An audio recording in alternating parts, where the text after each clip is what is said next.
شروع کنیم دوستان کم کم بیان دیگه.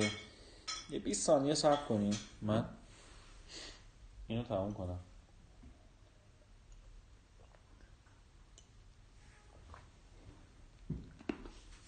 خب بچه ما امروز سلام نگین. درس امروزمون تاپیک شماره 64 و چه زود دیر می شود. 64 روز گذشت از استارت مکسیمایزر و امروز 64مین روز رو در خدمتتونیم. سلام مریم و امیدوارم که امروز با کلمات درس 64 سورپرایز بشید. دوباره از اون درس هایی که 25 تا سینونیم راجع به خلافکارا گفته. جوونایل دیلیکوئنسی. سلام باران. سلام باران. سلام مخصوص. جوونایل دیلیکوئنسی یعنی بزهکاری جوانان. بزهکاری جوانان. بچه دیلینکوئنسی میشه وایولیشن یعنی تخلف. خب وایولیشن و خوشگلتر اینفراکشن بنویسید تو دفترتون. اینفراکشن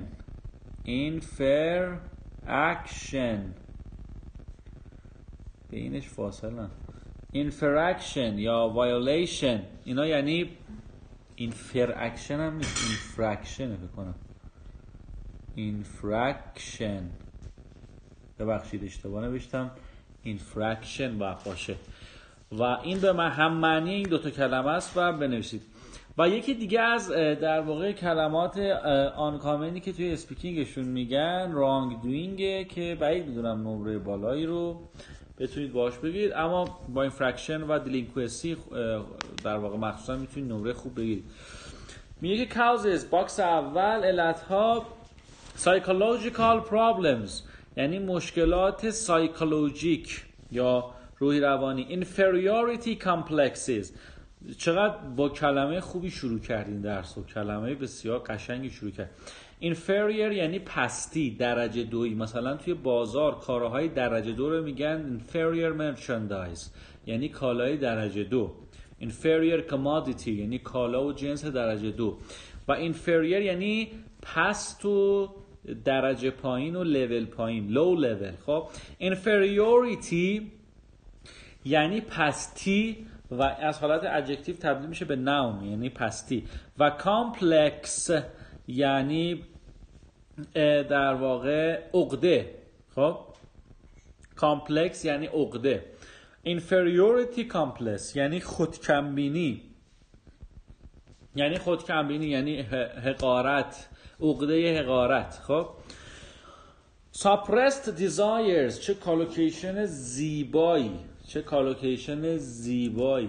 چقدر زیبایی. و suppressed desires یعنی خواسته های سرکوب شده. هلو لیلا. و personality disorders اختلالات شخصیتی. family related factors یعنی فاکتورهای مربوط به خانواده. family dominance یعنی dominance میشه domination یعنی زورگویی، تسلط و در واقع تحکم. اینجا بیشتر معنی میده تحکم خانواده. inadequate family care مراقبت ناکافی خانواده. parental permissiveness چقدر کالوکیشن قشنگی. بچه‌ها permissive یعنی آدم آسونگیر، permissive یعنی آدم راحتگیر، آدم سهلنگار رو میگن permissive parents یعنی پدر مادر سهلنگار. permissive colleague یعنی همکار سهلنگار. permissive soulmate یعنی در واقع نیمه گم شده سهلنگار یا زوج این طرف مقابلت سهلنگاره. بنابراین اینجا هم permissiveness که اون رو تبدیل به اسم میکنه در واقع واژه‌ایه که یعنی سهلنگاری. parental permissiveness یعنی سهلنگاری خانوادگی. family neglect یعنی غفلت خانواده. ببینید neglect یعنی غفلت و غفلت کردن، حرف اضافه هم نداره. disregard میشه سینونیمش که اینجا براتون نوشتم. disregard یعنی غفلت کردن. مثلا he neglected reading the book، اون از خوندن کتاب غفلت کرد. he neglected being committed to her GF، از تعهد به دوست دخترش غفلت کرد. خب lack of parental control کمبود کنترل خانوادگی. lack of proper upbringing lack of proper upbringing از کتاب مکسیمایزر اسپیکینگ میخونیم، اگر کتاب شنیدید حتما بخرید. lack of proper upbringing یعنی در واقع کمبود تربیت صحیح. تربیت upbringing یعنی تربیت. ببینید یه سری فعلا هستن مثل bring up یعنی بزرگ کردن، فعلش اسمش میشه upbring. مثلا outstanding that's outstanding یعنی فوق العاده است. it really stands out یعنی فعلش جا به جا میشن این دو تا قسمت با هم. این از اون قسمت. and family poverty فقر خانوادگی. educational factors فاکتورهای تحصیلی or educational criteria. educational failure یعنی شکست در تحصیل.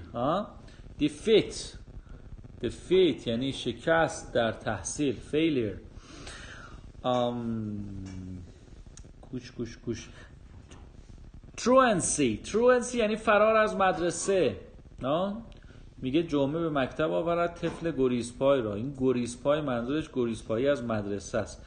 بنابراین شاعر میگه که truancy یعنی فرار از مدرسه. and school dropouts یا ترک تحصیل. دور school dropout رو خط بکشید. سلام پریسا.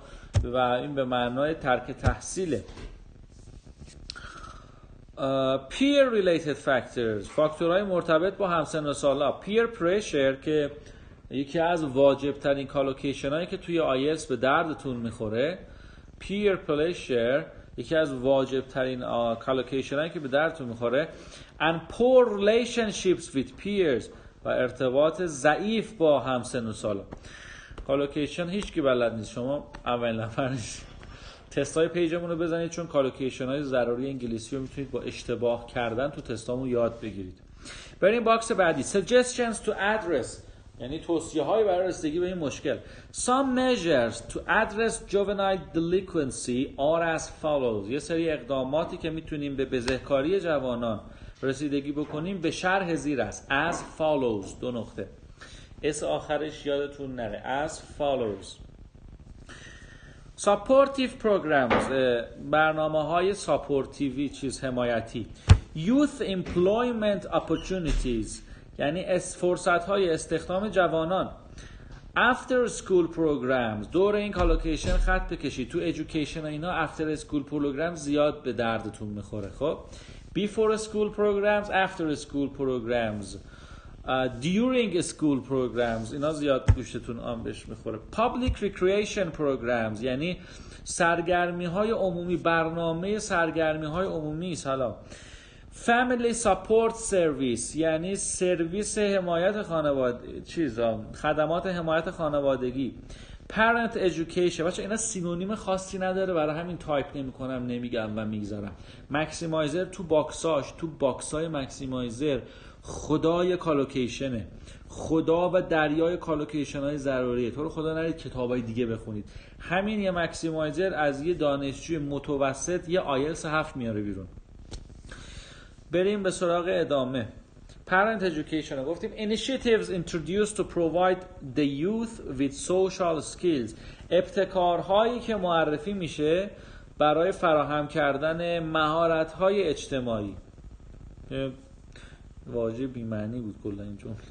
and family involvement as a key component of school improvement و family involvement یعنی درگیری خانواده ها به عنوان یک عامل کلیدی در تحصیل، پیشرفت تحصیلی. بچه ها key component or crucial component، به key component رو دورش خط بکشید که یک کالوکیشن خیلی مهمه. key component یعنی عامل بسیار کلیدی، جزء کلیدی. deterrent and prevention efforts، دور دیترنت خالی خط بکشید یعنی بازدارنده. گفتیم deter، hinder، hamper، prevent و aware، اینا همه سینونیمن یعنی مانع شدن، به تأخیر انداختن و جلوی یه چیزی رو گرفتن. توی اینا همپر و اویر جزء نمره 9 ها هست.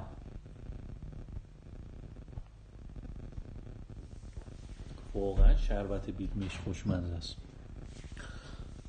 توی اینا همپر جزء کلمه‌های 9. این دیترنت یعنی بازدارنده. preventive یعنی deterrent. به دوتا آرش دقت بفرمایید، به دوتا آرش دقت لازم را بنمایید. خب compulsory primary education که یک کالوکیشن خیلی معروف در زمینه تحصیله، یعنی compulsory معنیش میشد mandatory یعنی اجباری، تحصیلات ابتدایی اجباری. prevention of child abuse، جلوگیری از سوء استفاده از بچه ها مثل child labor، بچه های کار. prevention measures، اقدامات جلوگیری کننده. enacting legislation to deter young people from، دور from خط بکشید چون deter حرف اضافهش حتما باید همراهش بیاد و اون فرامه. committing crime. بچه ها گفتیم enact سینونیمش میشه enforce، سینونیمش میشه enforce یعنی قانون رو رعایت کردن. legislation میشه law، میشه regulation و سینونیم بسیار خوشگلش همون چی نوشتم دقیقا شرمندم نمیتونم تلفظ کنم. مو و تفیولیشن یعنی تفلکی. خب regulation، law، legislation و enact legislation یک ترکیب نمره بیاره که جلوگیری بکنیم از جوونا از مرتکب شدن یک گناه. commit یعنی مرتکب شدن. خب بریم سراغ قسمت بعدی. Do you think juvenile delinquents should be treated the same as adult criminals؟ فکر میکنید بزهکاران نوجوان باید مثل بزهکاران کارکشته و همچین جا افتاده باید باشون برخورد بشه؟ نه، باید فقط جریمه نقدیش هم بره. How does the threat of punishment deter juvenile delinquency؟ چجوری تهدید به تنبیه کردن باعث جلوگیری از خطای نوجوانان میشه؟ What are the best ways to deal with young people who break the law؟ بهترین راه برای اینکه در واقع بپردازیم به این کسایی که قانون میشکنن چیه؟ break the law رو دورش خط بکشید. قانون را شکستن. Re-education is the best way to prevent youth crime. میگه که تحصیل مجدد بهترین راهیه که جلوی در واقع خطای این جوانان رو بگیریم. How can juvenile delinquency be prevented؟ که دیگه سوالیه که از حرام الشمس. What social factors do you think contribute to the increase of juvenile delinquency؟ چه فاکتورهای اجتماعی فکر میکنید در واقع اثر بخشند به افزایش خطای جوانان؟ کدوماشون فکر میکنید اثر بخشند به افزایش خطای جوانان؟ Do you share the opinion that or do you hold the opinion؟ آقا میخوام یه مسابقه تعیین کنم. خب همین الان تا آخر لایوم به جای اپینین کی بلده یه سینونیم نمره بالا بگه، اونی که تو ذهن منه رو، که به جای اپینین ما چی میگیم؟ خب Do Do you share the opinion or do you hold the opinion that community service programs are more effective than lengthy jail terms؟ آیا فکر میکنید که سرویس خدمات اجتماعی تاثیرگذارتر از حبس طولانیه، دوره های حبس طولانیه؟ نه خیر، آیدیا نه خیر. نمره بیارتر اپینین باشه، آیدیا که نمره بیار نیست. مایندست نه خیر، مایندست یعنی ذهنیت، ربطی به اپینین نداره. خب این چیزی که دارم میگم نمره 7.5 به 7 لکسیکال 7 از اپینین هم قوی تره. مسابقه است دیگه. استوریشو میذارم، استوریشو حتما میذارم. خب بچه ببینید lengthy یعنی prolonged. lengthy خیلی کلمه قشنگیه. lengthy گفتش هم میگن. و conviction ربطی به opinion نداره. نه، conviction یعنی محکومیت. jail terms، ببینید جیل یعنی حبس، ترمز اینجا یعنی مدت. خب یادتون باشه ترم خیلی معنی ها میده، معنی کلمه میده، معنی واژه میده، معنی مدت. این مای وی نه خیر، نمره بالاتر از اپینین. اپینین یک ورده، این مای وی یک اصطلاحاً یه ورد نیست، ترکیبی از پرپوزیشن و یه فریز نصف نیمه است، یه کلمه است، یه کلمه، یه وکبه. خیلی خوشحالم که درگیر شدید و قطعا یاد میگیرید. الان تو لایف خیلی یاد میگیرید، این موضوع خیلی مهمه. بریم سراغ جدول خوشگلمون. کلمه اول گنگ یعنی دار و دسته خلافکار. گنگ کسایی که جی تی ای بازی کردن، پسرایی که تو لایومون هستن میفهم، بگیدش راحت شیم. چشم دیگه چی؟ culprit یعنی چی؟ culprit نوشته a person guilty of a crime or doing something.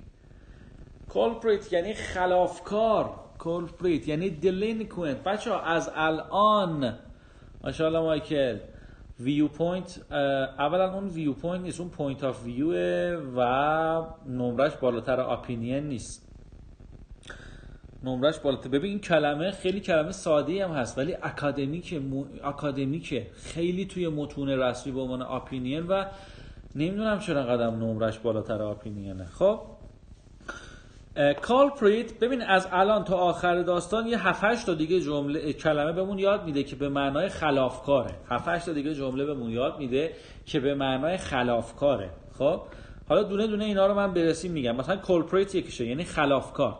culprit یعنی خلافکار. culprit یعنی راستی راجع به خود بذار من چند تا سینو خودم بگم، من بلدمو. delinquent ویژن نمیشه، نه ولی ویژن هم قشنگه، نگی مرسی.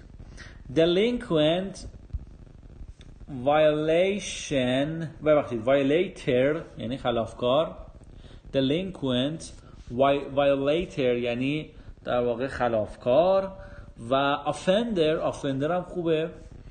notion میشه اندیشه، opinion میشه نظر شخصی، notion نه. ببینید نوشن به کار میره، یعنی مثلا خیلی جاها به جای اپینین به کار میره. خب درسته نوشن اینا کلمه‌ای که میگین کلمه‌های خوبیه ولی بحث اینه که تو ژورنالا به کار میره. میخوام اونو بگید، اونو یاد بگیرید که باش نمره بگیرید تو آیلتس. اینم نیست. وایل offender اینا همه یعنی خلافکار. نه خیر، اتیتیود چه ربطی داشت؟ delinquent violator offender اینا یعنی خلافکار، یعنی آدم بزهکار. خب و حالا جلوتر مثلا culprit کلمه خیلی در واقع حرفه‌ای‌تر.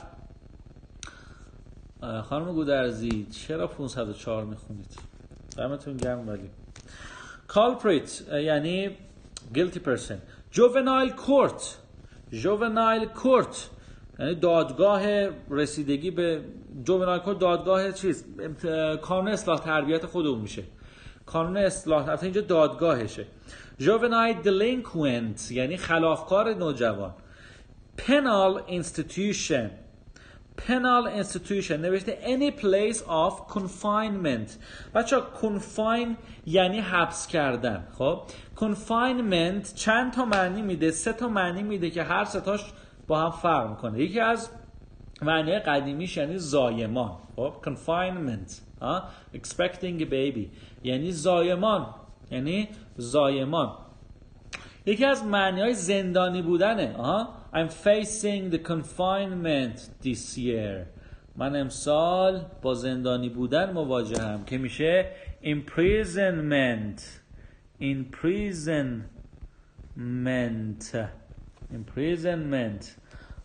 و معنی confinement یعنی زندانی بودن و به معنای فارسی میشه حبس. به معنای فارسی میشه حبس. Confinement. You should tolerate the confinement. You should undergo the confinement. خب محدودیت هم معنی میده. Limitation. Opposite of finite. ببخشید.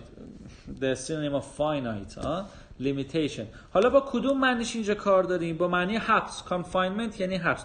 و اینجا penal institution. penal institution. خود penal یعنی چی؟ یعنی کیفری، یعنی جزایی. یعنی کیفری، یعنی جزایی. گرفتی چی شد؟ مربوط به کیفری و جزایی. penal. و penal institution یعنی در واقع زندان. چقدر حرف زدیم راجع به کلمه. چقدر حرف زدیم راجع به. بذار اینو من opinion. بذار من اینو سینونیم. اینو من این چیزش کنم. سوال خوبه هر شب تو لایو هم سوالم بذارم. اینو من پینش بکنم. کی میدونه سینونیم اپینین تو اکادمیک رایتینگ چی میشه؟ تو اکادمیک رایتینگ چی میشه؟ خب نمره بالاترش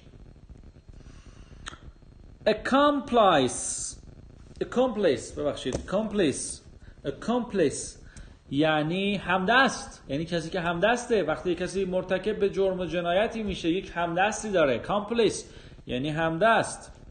کلمه بعدی فلانی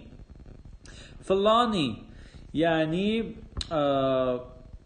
یک جرم، یعنی جرم دقیقاً مطابق با توضیحش یعنی جرم و جنایت. ما توی فارسی داریم میگیم فلانی. فلانی اومد یعنی جرم و جنایت اومد. فلانی اومد، نه ایمپرشن نمیشه. فلانی اومد یعنی جرم و جنایت اومد. ببین I hold an opinion. باید بتونی به جاش بگی I hold an یه چیزی. خب کلمه بعدی judicial یعنی قضایی. یعنی قضایی. judicial یعنی قضایی.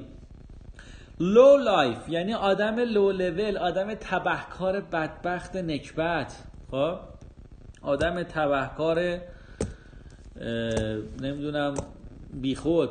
خب I hope an assumption. نه I hold an assumption. نه خیلی قشنگه واقعا. دمتون گرم. خیلی آدمای باهوشی هستید انصافا. ولی اینی که من میگم نیست، اینی که توی ژورنالا مینویسن نیست. خب وای چقدر آسونه. اگه بلد باشید چقدر خوب میشه. و miscreant بچه‌ها، miscreant یعنی آدم خدا نشناس، آدم پست، آدم خدا نشناس. دیکشنری آورد. وای همینا که نوشتی درسته ولی اون نمیشه. آدم خدا نشناس و پست. آدم خدا نشناس و پست رو میگن miscreant. آدم خدا نشناس و پست رو میگن miscreant. کلمه بعد اون ور صفحه wrongdoing میشه همون violation، تخلف از قوانین. کلمه بعد convict یعنی محکوم کردن بچه‌ها. خب و مجرم شناختن. ما یه کالوکیشن خیلی معروف داریم که اگر بحث توی رایتینگتون توی آیلتس بحث در واقع جرم و جنایت شد حتما اینو به کار ببرید. convicted criminal. خیلی این کالوکیشن رو من تو ژورنالا خوندم. هیچی نداشت زایی شدم. خیلی خوندم. بنابراین convict یعنی مجرم شناختن. conviction یعنی محکومیت. convicted criminal یعنی جنایتکار محروم. کلمه بعد lawbreaker متخلف. کلمه بعد evil doer. بچه اینو خواهشن evil نخونید، این ایوله. کتابمون ماکسیمایزر، speaking maximizer. evil doer یعنی در واقع کسی که کار شیطانی انجام میده، یعنی آدم خبیث. خود ایول هم معنی میده، خود ایول یعنی آدم خبیث. evil doer یعنی آدم خبیث. کلمه بعد villain or villain یعنی آدم خلافکار، تبهکار، در واقع آدم تبهکار، شارلاتان. villain یعنی شارلاتان. و کلمه بعدی re-education تحصیل مجدد. transgressor همش مایکل قشنگی، ولی اونی که من میگم نیست، اونی که تو کمبریج زیاد استفاده میشه نیست. transgressor یعنی خلافکار. transgressor یعنی delinquent یعنی خلافکار، یعنی delinquent یعنی خلافکار. misdemeanor یعنی در واقع misdemeanor یعنی خلاف، یعنی guilt. misdemeanor یعنی بزه. بذارید من فارسی بنویسم، شاید خیلیاتون فارسیشو نتونید لود کنید. بزه یعنی بزه. sleep it out. چشم. be polite. criminal offense یعنی یک خلاف مجرمانه و judicial یعنی قضایی. بچه‌ها بذارید من یک چیز کنم، یک فی‌الواقع یه محصلی از این درس هم براتون بنویسم، چون بیشترین فوکوسش روی کلمه خلافکار بود. خب بیشترین فوکسش روی کلمه خلافکار بود و من یک در واقع سلسله سینونیم از خلافکار. ببخشید من از اول براتون ببین delinquent و violation و delinquent و violator و offender رو که براتون نوشتم. از کلمات نمره بالاش culprit دونه دونه می نویسم که یادتون بمونه. culprit lawbreaker که این که نمره بالا نیست ولی خب بذار بنویسیم، هیچ اشکالی نداره. lawbreaker villain evil doer. این بین ویلن یه دونه چیز بنویسم، یه اسلش بذارم. evil doer transgressor